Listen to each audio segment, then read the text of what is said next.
Hey, it's Lisa Ryan, and welcome to the Manufacturers Network Podcast Live Edition. I'm excited today to introduce you to Rahul Sarkar.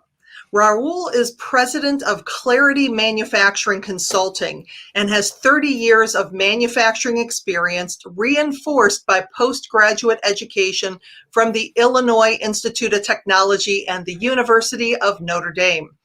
He has worked with a passion in the trenches, in the nooks and crannies worldwide to help small and medium fabrication and manufacturing companies win more bids, increase revenue, and achieve operational improvements leading to greater profitability. So welcome to the show, Rahul.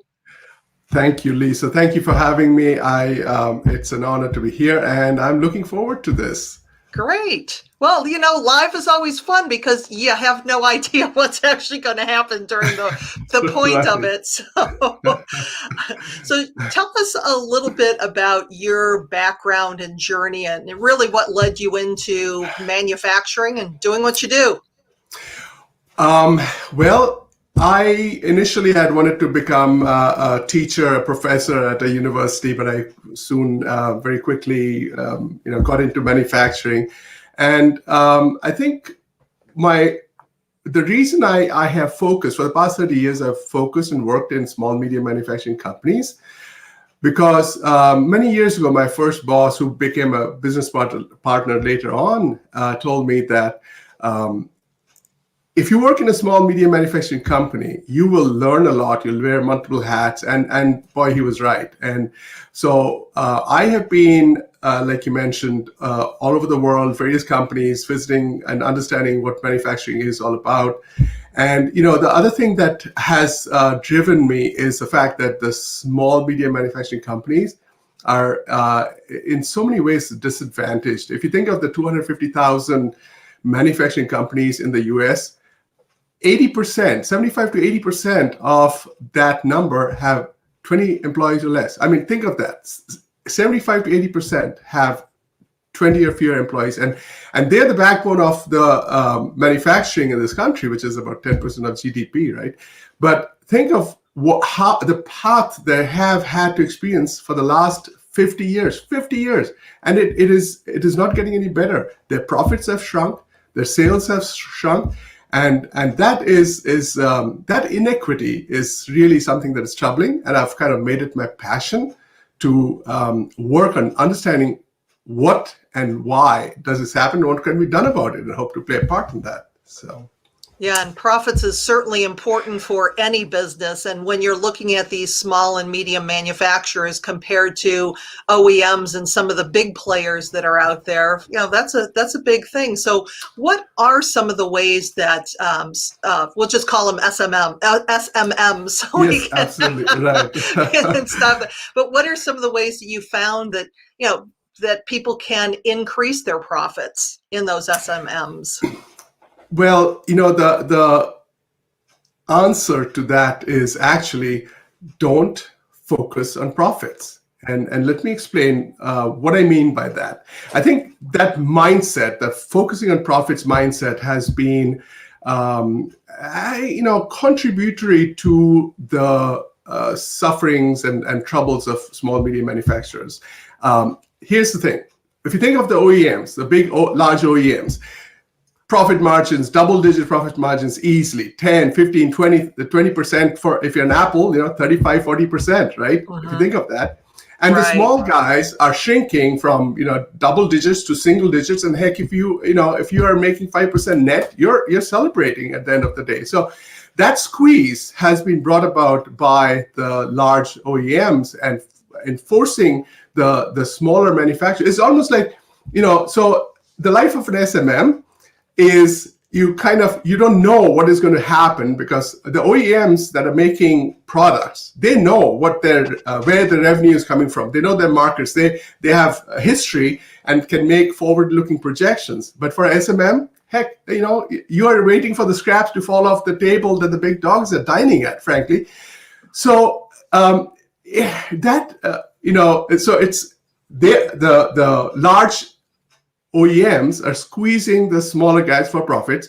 And guess what happens? If you think of the exodus of US manufacturing, in the late 90s and 2000s. Who drove that? It wasn't the small, medium manufacturing companies. It was the large corporations who had the resources to go over to Asia and set up shop there, look for manufacturers, look for suppliers, as some of the tier one, tier twos followed suit. But the SMMs, they don't have the resources to send people there. And so they got even further squeezed. They had to drive their prices down even further to match offshore competition. How far do you go? You run into negative territory. So, and that's the reason why, if you look at the statistics, it is common knowledge that businesses, within the first 5 years, 50% of businesses fail. For manufacturing companies, if you think of what happens in year 10. So if I make it past 5 years, am I all good? No. Unfortunately, within 25 years, 80% of manufacturing companies disappear. So that's tragic. And that is where the focus has been on profits, but it has to be on revenue. You have to have a substantial amount of revenue before you start cutting and hacking and making the reductions, trying to increase profits. And that's the mindset. Change of mindset, I think, is really important in this case. So if you're not focusing on profits, what are some of the things that they can do to focus on their people, focus on their culture? Because we know when they're doing the right things, the profits happen. But what do those right things look like?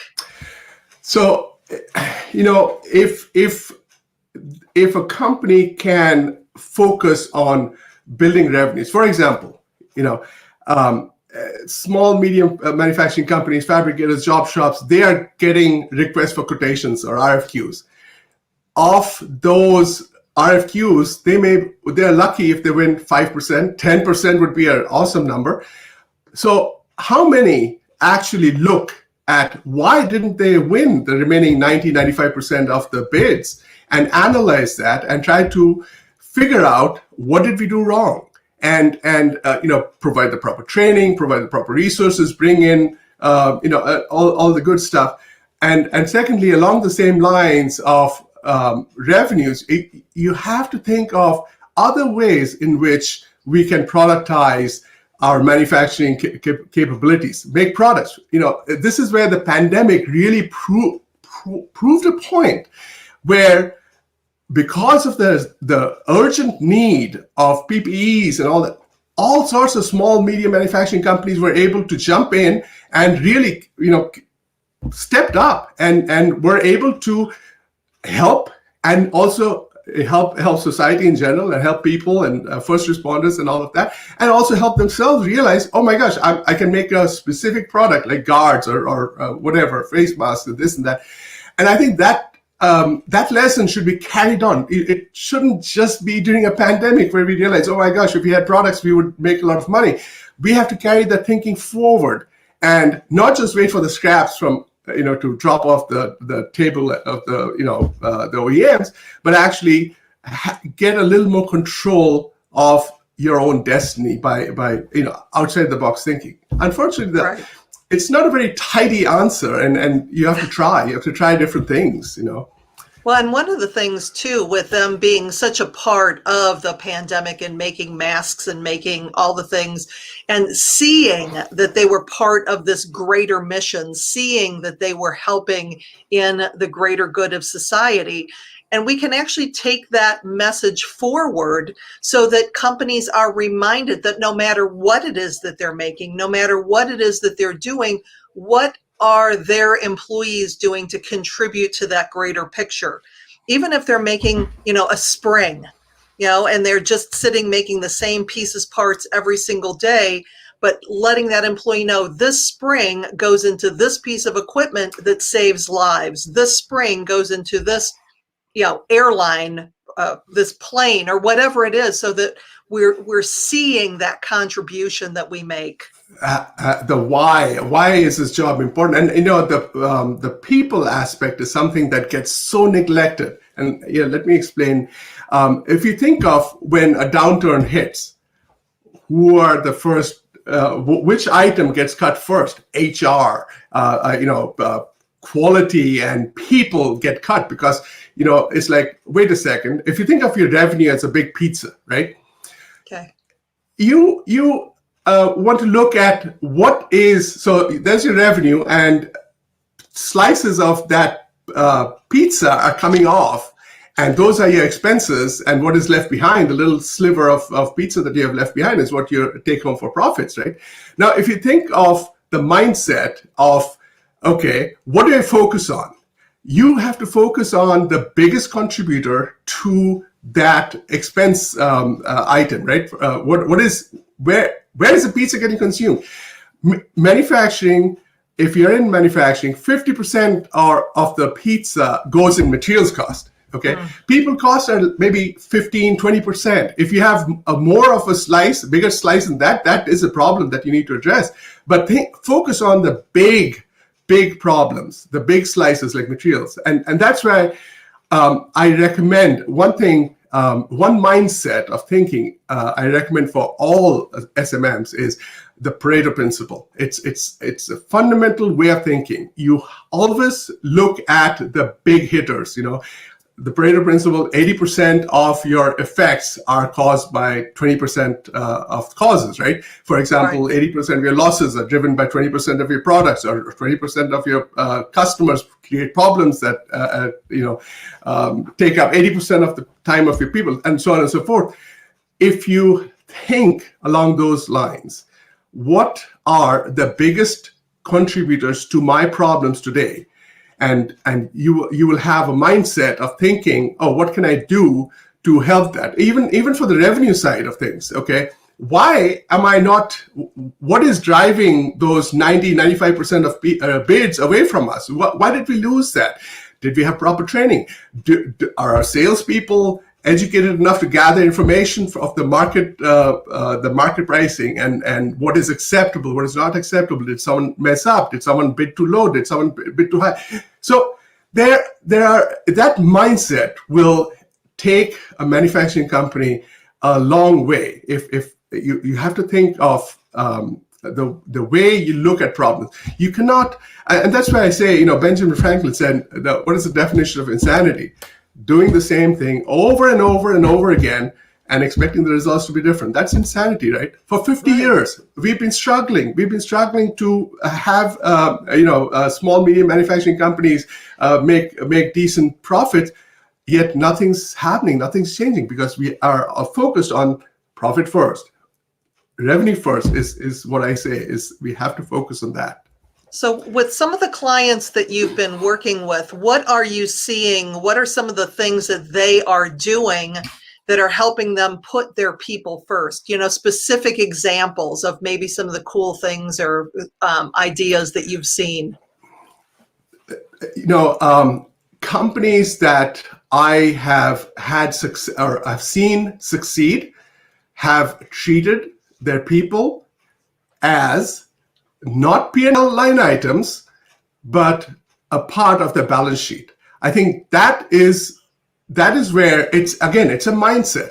If you treat your people, look at them as expense items as opposed to assets, I think that's where I have seen, just recently, I've been working with a company, and the leadership there is just incredible. And they understand the value of people and recognition, and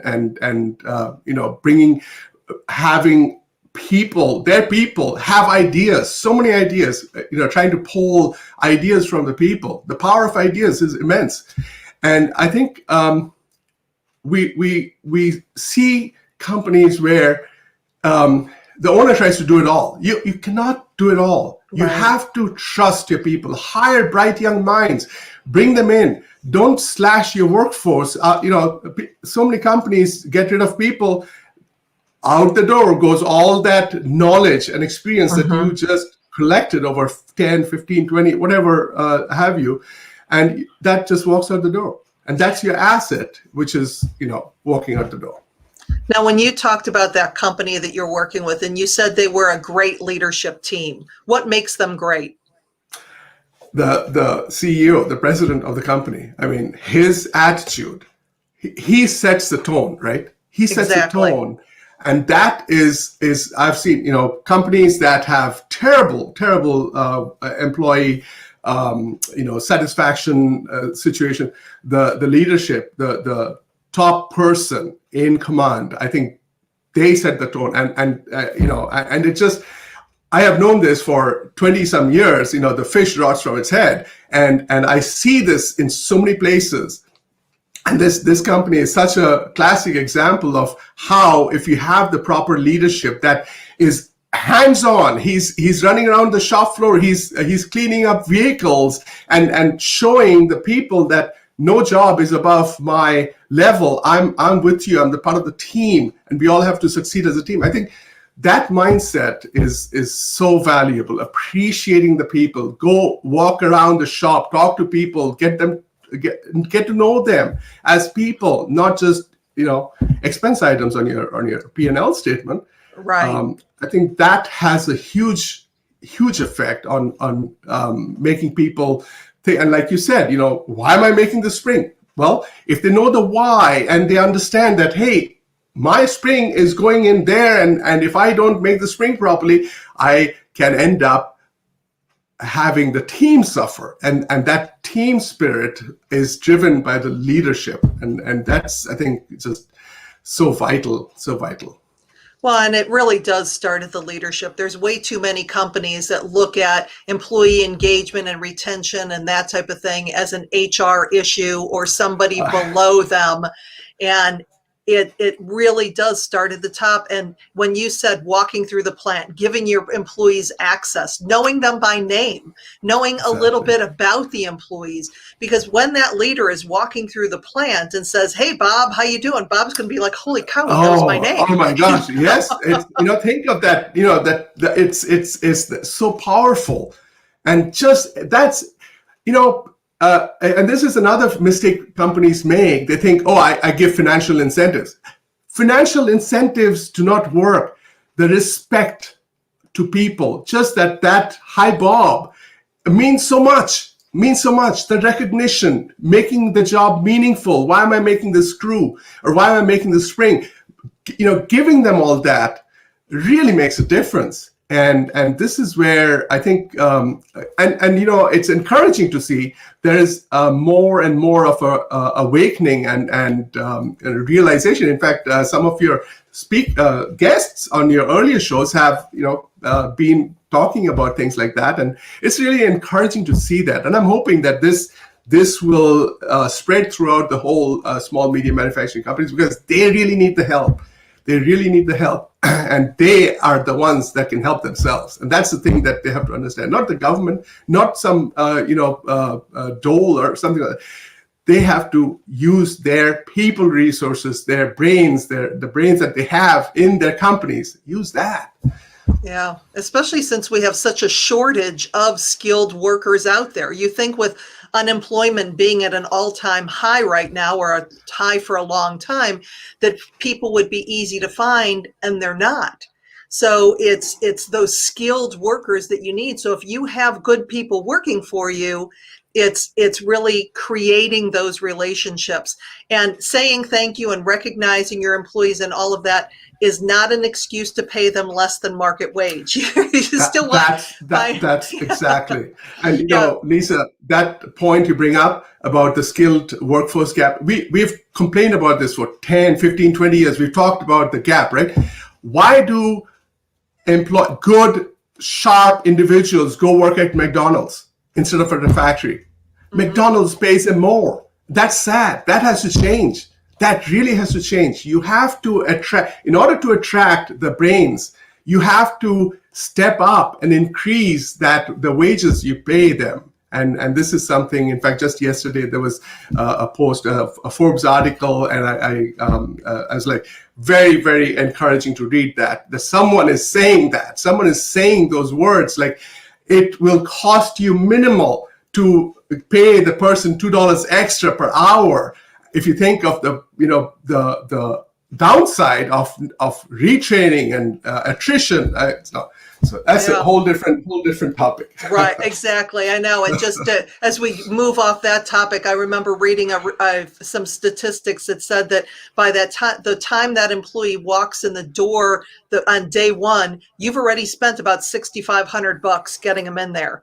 So when you start to Absolutely. put that pen to paper, you can't afford to have that high turnover. And just looking for these little things to make your culture a better place to work, to people enjoy working there, then that's going to keep them, and it's going to increase your profits. Absolutely, exactly. That it comes, profit comes. If you do all these things right, profit will come. So absolutely. So if you were to think about your best tip from what you've seen or what you've worked when it talks about putting people first, what would that be?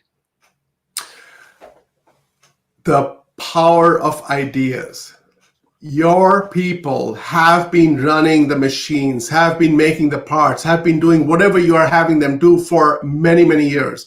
They have ideas that will blow your mind. And if you about 15, 20 years ago, there was a book, The Power of Ideas or something. It was so profound. And then suddenly people stopped talking about it because, everyone ran to the next big thing or whatever fad they had. The power of ideas. Your people have so many ideas.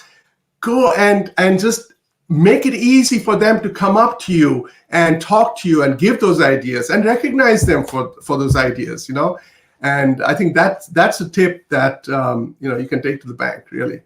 Well, yeah. And especially when you have new employees come in that are seeing the world differently from you, whether or not they have experience in your industry or not, of listening to them and acting on the things that they share, because that makes them even more loyal and more committed to you because they feel heard. Absolutely, absolutely, and new employees, new people coming in, they bring in a whole different worldview and different way of seeing things. If you've been in a shop, in a factory floor, you walk by that leaky oil pan or whatever, leaky machine every day, and you don't think about it, and a new person comes in, why is that leaking? How much is that costing? That's costing a lot. See, you get new, fresh ideas, and that's absolutely, like you just said, that's fresh ideas and respect and freedom to think and speak and be valued as an individual. That's so important. And actually it's funny because when you talk about that leaky can that people's walking by every day, it's also thinking about what do your break rooms look like versus your customer facing places. You have people in the office is bright and shiny and clean. You go into the shop lunchroom and it's gray and dirty. And, so these little things about just upping the environment for your employees to make sure that when that new employee, that prospect comes in who might be joining your company, they're looking around going, wow, that they must care about us because it's clean, because it's bright, because it feels good to be in that place. Absolutely. That is so vital, because then people, the employees think, oh, they like you said, they care about us, and you feel it's like, instead of just you walk into the lobby, nice, beautiful, and then you walk out into the shop, it's dark, it's stingy, it's oily, it's floors are slippery. It's like, whoa, that's, and it sends a message, and they leave. Anyone who doesn't desperately need a job, they'll leave. They don't want to work in there, So yeah. Well, you and I can obviously talk about this all day long because absolutely so much being on the same page. So if people do want to get a hold of you, to connect with you and learn more, what's the best way for them to do that? Email, call me, on my website, my number, contact information, everything's on there. And I don't know if people will have that opportunity to have that in this? Yeah, I'll put it. Yeah, once it gets to the show notes, because we're doing the live today, and then this will go onto the podcast, the Manufacturers Network podcast, coming up in the next couple months. So, we're here. We're live on LinkedIn, Facebook, and YouTube. So I will make sure that in the show notes for this, I'll have all of your contact information too. Absolutely. And just if someone just Googles my name and Clarity Manufacturing Consulting or Chickada Phoenix, the website, they'll find me, or on LinkedIn. So, and as we wrap up in our last minute or so, what is it that you do for your clients? How do you serve the people who you consult for? Help them save on the material prices, the material costs, help them, cut down that slice of the pizza, and help them see, think outside the box and walk into a factory and point out these things and help them, understand what they can do about changing, improving, and surviving. And that's basically what I do. Okay, well, I will tell you what, all this talk about pizza is making me hungry. So, Rahul, it has been a pleasure to have you on the show. Thank you so much for joining me. Same here, and thank you so much for having me. I really enjoyed this.